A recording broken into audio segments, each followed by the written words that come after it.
मित्रों, हम सियाराम कवि व साथी एक बार फिर आप लोगों के बीच में एक गीत लेकर के पेश हैं। हमें आशा ही नहीं पूर्ण विश्वास है यह गीत आप पसंद करेंगे। आज वर्तमान हालात को देखते हुए एक संदेश के रूप में यह गीत मुझे गाना पड़ रहा है।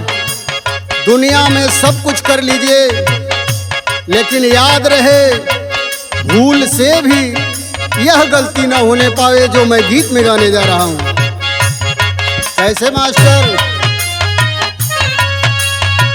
माई के न करी हाय अपमान ये बीराना,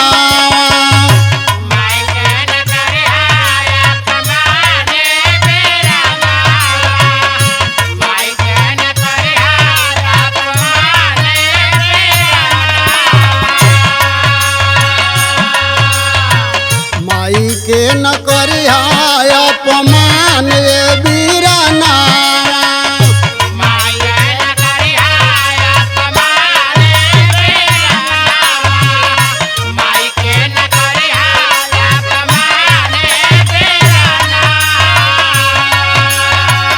लाखों भोले हो जाए नुकसान ये बीराना, दे ध्यान ये बीराना की माई के न करी हाय अपमान ये बीराना, माई के न करी हाय अपमान ये बीराना, माई के न करी हाय अपमान ये बीराना। भैया तुम्हें मालूम ना हो, तुम्हें नहीं मालूम तोहरे खातिर काका कयली, तोहे नाही मालूम तोहरे खातिर काका कयली, तोहे नाही मालूम तोहरे खातिर काका कयली। पाल पोस पढ़ा लिखा काबिल बनावली, पालपोस पढ़ा लिखा काबिल बनावली, पालपोस पढ़ा लिखा काबिल बनावली। तोहई के समझ परान रे बीरानवा ई जान हो बीरानवा तो माई के ना करी हाय अपमान ये बीरानवा, माई के न करी हाय अपमान ये बीराना, माई के न करी हाय अपमान ये बीराना, माई के न करी हाय अपमान ये बीराना, माई के न करी हाय अपमान ये बीराना, माई के न करी हाय अपमान ये बीराना। तोह से अधिक तोहर चिंता बमाई के, तोहसे अधिक तोहर चिंता बमाई, तोहसे अधिक तोहर चिंता बमाई के। मानली मनवती तोहरे नौकरी पढ़ाई के, मांगली मनौती तोहरे नौकरी पढ़ाई, मांगली मनौती तोहरे नौकरी पढ़ाई के। तो बजा के भैला गुणवान ये बीरानवा पा ज्ञान ये बीरानवा ता माई के ना करी हाय अपमान ये बीरानवा, माई के न करी हाय अपमान ये बीराना, माई के न करी हाय अपमान ये बीराना, माई के न करी हाय अपमान ये बीराना, माई के न करी हाय अपमान ये बीराना, माई के न करी हाय अपमान ये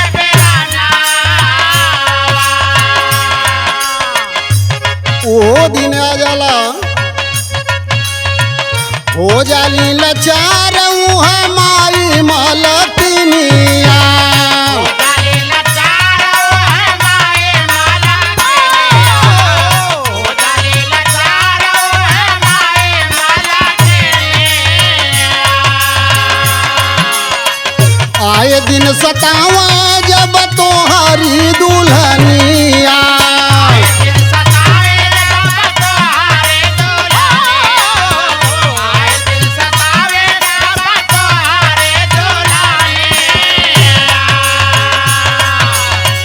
तब कर तोहरे बखान ये बीरनावा दा ध्यान ये बीरनावा तो माई के ना हो अपमान ये बीरनावा।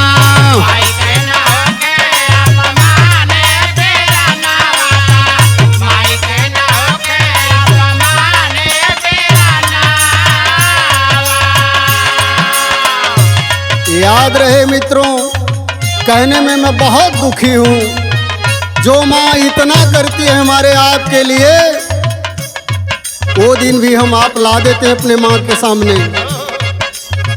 आदत हो ही जाला जब ले जाला वृद्धाश्रमावा।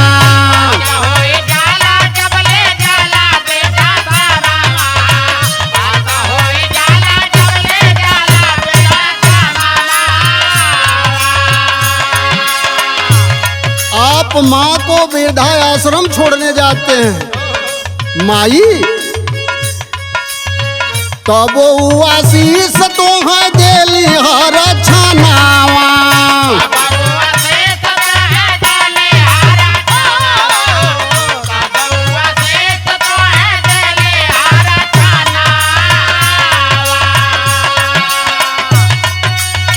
भले तू हो जाला या न जान ये बीरनावा, ये जान ये बीरनावा तो माई के ना हो अपमान ये बीरनावा।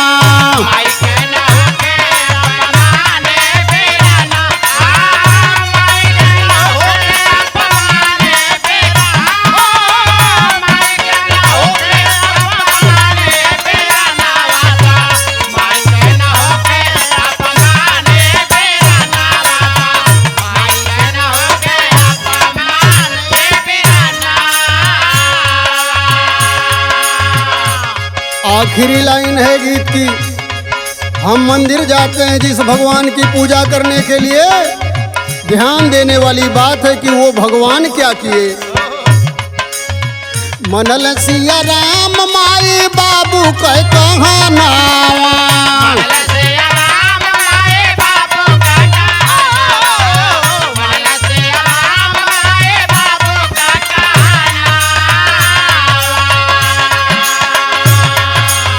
लक्ष्मण के साथ देखा चली गई बनावा।